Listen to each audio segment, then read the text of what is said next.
최근 농업정책의 대전환이 필요하다는 목소리가 커지고 있습니다. 농업을 단지 생산성이 아닌 환경과 경관, 문화, 지역사회 유지와 같은 농업의 다기능에 주목하는 방향으로 정책의 패러다임을 바꿔야 한다는 주장입니다. 표고버섯의 부적절한 원산지 표기 문제가 다시 도마 위에 올랐습니다.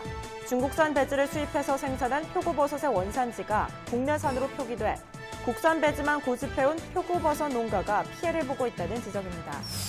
태풍 쏠리게 영향으로 전남 지역 곳곳에서 벼 알맹이가 까맣게 변하는 흑수 피해가 발생해 수확기 농민들의 손해가 막심합니다. 또한 약 8억 원의 태풍 피해를 입은 완도 복일면 지역은 특별 재난 지역으로의 관리가 시급합니다. 농진청이 고추 진딧물과 탄저병을 한 번에 잡을 수 있는 미생물제를 개발했습니다. 제품을 노지고추에 사용해본 결과 탄저병은 69%, 진딧물에는 62%의 방제 효과를 본 것으로 확인됐습니다. 여러분 안녕하십니까? MBS 뉴스 24입니다. 최근 농업정책의 패러다임을 생산성이 아닌 농업의 다원적 가치축으로 바꿔야 한다는 주장이 나오고 있습니다.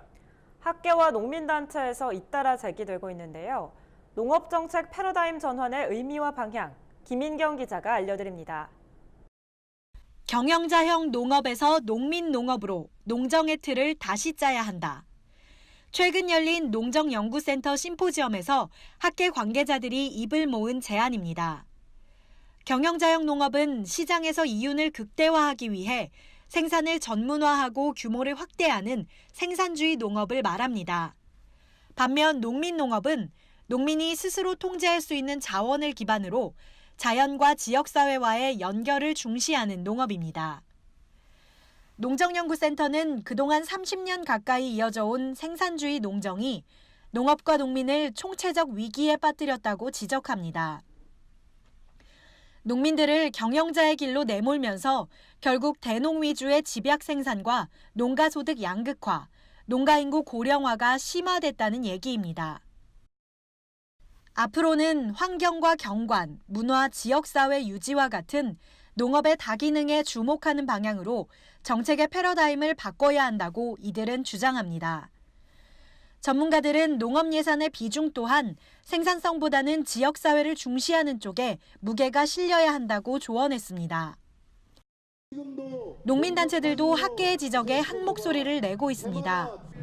11일 열린 농정규탄 전국 농민대회에서 김영재 농민의 길 상임대표는 생산성과 효율성, 경쟁력 중심의 농업정책이 아닌 생태환경이 보전되고 농업의 다원적 가치가 존중되는 농정을 요구한다고 말했습니다.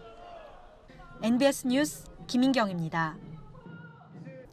수확기를 맞아 바쁜 농민들이 서울에 모여 정부의 농업정책을 규탄하고 농정혁신을 주문했습니다. 농민들은 정부가 우리 농업과 농민이 처한 현실을 외면하고 있다면서 스마트팜 혁신밸리 사업 폐기와 쌀 목표 가격 보장 등을 촉구했습니다. 4개의 단체로 구성된 농민단체연합 농민의 길과 전국 쌀 생산자협회는 11일 서울 여의도 국회 앞에서 정부 농정규탄 전국 농민대회를 열었습니다. 전국에서 모인 농민들은 정부의 농업 홀대 기조를 성토하고 스마트팜 혁신밸리 사업 전면 폐기, 유전자 변형 농산물 완전 표시제 실시, 농업예산 삭감계획 철회, 대북제재 철회 및 남북 쌀 교류 실시 등을 촉구했습니다. 스마트팜 혁신밸리는 최근 농민단체들이 가장 반대하고 있는 현안으로 농민단체들은 정부가 생산성 혁신을 이유로 대규모 예산을 농민이 아닌 기업에 투자하려 하는 점을 성토했습니다. 농민단체는 또 유전자 변형 농산물 원료를 사용한 제품에는 소비자의 알 권리 보장 차원에서 예외 없이 GMO 표시를 해달라고 촉구했습니다. 현재는 원료가 아닌 최종 제품을 기준으로 GMO 표시 여부가 결정돼 GMO 원료를 썼더라도 가공 후 유전자 변형 단백질이나 유전 물질이 남아있지 않으면 GMO 표시를 하지 않아도 됩니다. 한편 한국쌀 전업농중앙연합회와 전국쌀 생산자협회 등 5개 농민단체는 같은 날 청와대 앞에서 기자회견을 열고 쌀 목표 가격을 1kg당 최소 3,000원으로 인상해야 한다고 촉구했습니다. 이들은 쌀의 정책 단위를 80kg에서 1kg으로 바꿀 것도 함께 요구했습니다. 국민 1인당 연간 쌀 소비량이 60kg에 남짓한 상황에서 정책 단위를 80kg으로 사용하기 때문에 소비자들이 쌀값이 비싼 것처럼 인식한다는 겁니다. 아울러 수학기 쌀 대책으로 지난해 수준의 양곡을 조기 매입해 쌀값을 보장하고 쌀 수급 안정을 위해 북한에 쌀 50만 톤을 지원하는 것도 상시적으로 실시하라며 목소리를 높였습니다. 표고버섯의 원산지 표시 문제가 명쾌하게 해결되지 않고 있습니다. 국내 표고버섯 농가들의 피해가 커지고 있는데요. 중국에서 종균을 심은 나무 톱밥 배지를 그대로 수입해와서 단 며칠만 관리해도 국내산으로 표기할 수 있다는 게 잘못된 규정이라는 지적입니다. 박동민 기자가 보도합니다. 국산과 외국산 버섯을 엄격히 구별할 수 있도록 원산지 표시 제도를 재정비해야 한다는 목소리가 커지고 있습니다.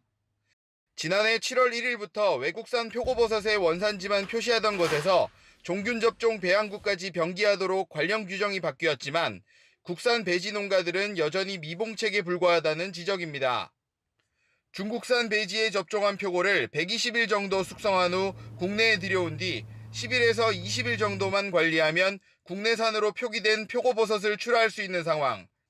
더구나 대부분의 소비자들은 표고버섯을 살 때 원산지만 확인할 뿐 그 옆에 표시된 접종 배양구까지 꼼꼼히 살펴보지 않는다는 이유에서입니다.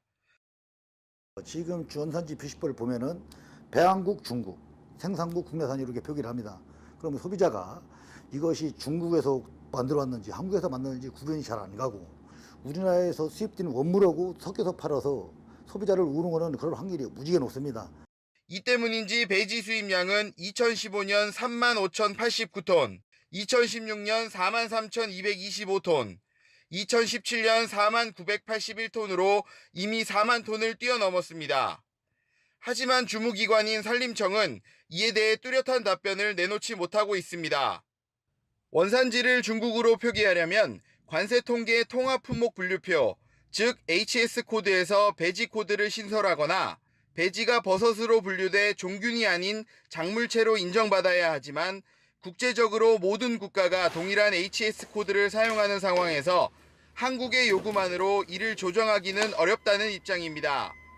NBS 뉴스 박동민입니다. 태풍 쏠리게 후유증으로 전남 지역이 몸살을 앓고 있습니다. 전남 지역 곳곳에 벼 알맹이가 검게 변하는 흑수 피해가 발생하고 있고 완도 복일면 지역은 피해액만 약 8억 원에 달해 특별 재난 지역으로의 관리가 시급해 보입니다. 장흥의 한 농가. 수확을 앞둔 논에는 누렇게 익은 벼가 드넓게 펼쳐져 있습니다. 가까이 가보니 모두 검게 변해 있습니다. 추수를 앞두고 모두 노랗게 익어야 할 벼들이 지금 보시는 것처럼 이렇게 검게 변해버렸습니다. 흑수 피해를 입은 것입니다.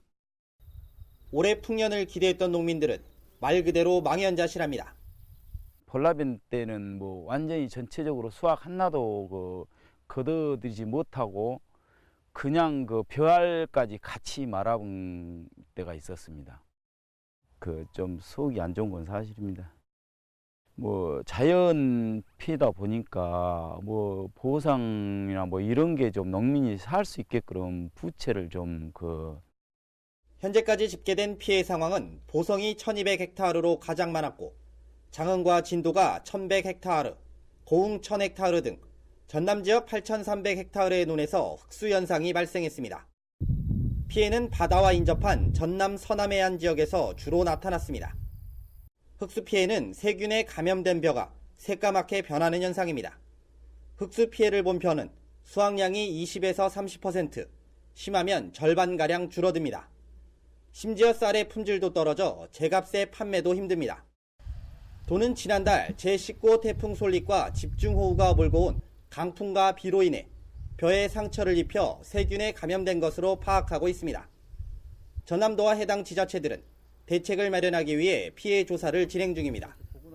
특히 장흥군의 경우 최근까지 흑수 피해 현황을 파악한 결과 당초보다 3배 가까이 많은 2,953헥타르의 논이 피해를 입은 것으로 파악됐습니다.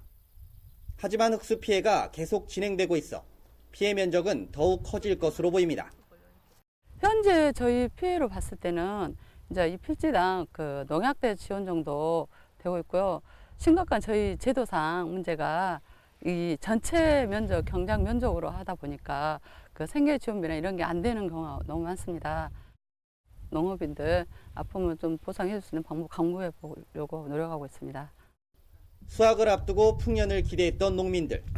태풍과 집중호우가 농민들의 바람을 한순간에 앗아갔습니다.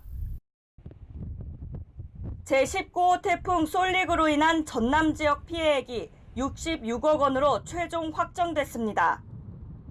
전남도에 따르면 지난달 22일부터 25일까지 발생한 태풍 피해는 사유시설 19종, 공공시설 158곳 등으로 모두 66억 원의 피해가 발생했습니다. 사유시설 피해는 주택 15동과 수산양식시설 674곳, 수산생물 816건 등 모두 24억 600만 원입니다. 공공시설은 도로 11곳과 항만 63곳, 관광지 12곳 등에서 42억 3,800만 원의 피해를 입었습니다. 시 군별로는 완도가 31억 원으로 가장 많았고 진도 6억 원, 고흥 5억 원, 장흥 3억 원 등입니다. 전남도는 8억 원 피해가 발생해 기준액 6억 원을 초과한 완도 보길면을 특별재난지역으로 선포해 줄 것을 정부에 건의하기로 했습니다. 농촌진흥청이 지난 8월 파밤나방 애벌레 방제에 효과가 있는 미생물제를 개발한 데 이어 고추 탄저병과 진딧물을 동시에 방제할 수 있는 미생물제까지 개발해 기대를 모으고 있습니다. 농진청이 고추 탄저병과 복숭아 혹진딧물을 동시에 방제할 수 있는 미생물제를 개발했다고 밝혔습니다. 이번에 개발한 미생물제는 국내 토양에서 분리한 곤충병원 곰팡이 이샤리아 PF185와 PF212를 혼합해 만든 것으로 시제품을 노지고추에 7일 간격으로 3회 뿌린 결과 탄저병이 69% 방제된 것으로 나타났습니다. 또 복숭아 혹진딧물에는 62%의 방제 효과를 보였습니다. 해당 미생물제는 이미 특허 등록을 마쳤고 기술 이전을 거쳐 올해 안에 제품으로 출시될 예정입니다. 농진청이 앞서 개발한 파밤나방 애벌레 방제에 효과가 있는 미생물제도 2019년부터 시중에서 구매할 수 있을 것으로 보입니다. 파밤나방은 나비목 밤나방과에 속하는 해충으로 6월에서 10월까지 4-5차례 발생해 채소와 화훼, 과수 등 거의 모든 농작물에 피해를 주지만 유기압성 농약으로 방제하는 데 한계가 있었습니다. 하지만 국내 토양에 존재하는 토착 유용 곰팡이 이사리아 푸모소로 새로 만든 미생물제 시제품을 파밤나방 3령 애벌레가 접종된 배추 포장에 500배 희석해 한 차례 뿌린 결과 처리 4일째 83.7%의 살충 효과가 나타났습니다. 농진청이 해충 방제에 탁월한 미생물을 잇따라 개발하면서 농가의 노동력을 줄이고 친환경 안전 농산물을 생산하는 데 큰 도움이 될 것으로 보입니다. 농협 택배가 2,000호점을 돌파했습니다. 사업을 본격 시작한 지 1년도 되지 않은 단기간에 2,000호점을 돌파한 건데 농민들을 위한 택배 사업인 만큼 차별화한 서비스와 낮은 단가로 농가 소득 5천만 원 달성에 기여할 것으로 기대됩니다. 엄하은 기자의 보도입니다. 농협 택배 2,000호점이 개설됐습니다. 농협은 12일 충남 천안시 동천안 농협에서 2,000호점 개설 행사를 가졌습니다. 농협은 농민을 위한 택배 서비스를 위해 지난해 10월 한진택배와 제휴를 맺고 택배 사업을 본격화했습니다. 농협 택배 사업은 농민과 국민 모두에게 실익을 준다는 점에서 그 의미가 큽니다. 농민들에게는 택배 단가 인하를 통해 소득을 높이고 소비자에게는 농산물을 저렴한 값에 집에서 받아볼 수 있게 하는 동시에 택배 취급점을 운영하는 농축협에는 새로운 수익 창출의 기회도 제공하고 있습니다. 농협이 농산물 택배 사업을 참여함으로 인하여 그동안 시중에서 높게 가격이 형성됐던 농산물 택배 사업 비용이 농협이 참여로 인하여 가지고 낮게 형성됨으로써 연간 농업인들에게 직간접적으로 1,000억 원의 농산물 택배 비육 절감 효과를 갖게 됐습니다. 농협 택배 2,000호점을 개설한 동천안 농협은 지역 농산물을 보다 저렴한 비용에 전국으로 빠르게 배송할 수 있을 것으로 기대하고 있습니다. 이날 행사에 참석한 김원석 농협경제대표이사는 농협 택배 사업을 보다 활성화해 농가소득 5천만 원 달성 시대를 앞당기겠다고 밝혔습니다. MBS 뉴스 엄하은입니다. 다음은 지역 뉴스입니다. 농식품부는 13일부터 16일까지 나흘간 경기도 화성시 동탄복합 문화센터 일대에서 제7회 대한민국 도시농업 박람회를 개최합니다. 올해로 7번째 맞이하고 있는 도시농업 박람회는 농업 농촌에 대한 이해를 높이고 도시민의 삶의 질을 높여나가기 위해서 다양한 볼거리와 체험을 마련했습니다. 이번 박람회가 도시농업의 가치를 많은 분들께 선명하게 전달하는 소중한 계기가 되기를 바람하지 않습니다. 빌딩숲 도시농업, 도시가 농업을 태그하다를 주제로 열리는 이번 박람회에는 도시농업 미래관과 숲정원 전시, 그리고 원예체험 강좌까지 도시농업을 통해 도농 상생의 가치를 나눌 수 있는 다양한 전시와 참여 행사가 마련됩니다. 횡성한우 브랜드 단일화를 둘러싸고 첨예하게 대립했던 횡성군과 횡성축협 간의 갈등이 극적으로 타결됐습니다. 횡성군과 횡성축협은 횡성한우 브랜드 단일화를 위해 횡성한우 축제를 마친 후 실무추진단을 구성하기로 하고 합의서에 서명했습니다. 실무추진단은 10월 말까지 합의안을 마련하고 단일화 찬반 투표 대상자를 협의 확정해 11월 30일까지 최종적으로 결정하기로 했습니다. 농림축산식품부가 추진하는 일반 농산어촌 개발 사업의 신규 사업 공모에서 전남도가 1,375억 원의 사업비를 확보했습니다.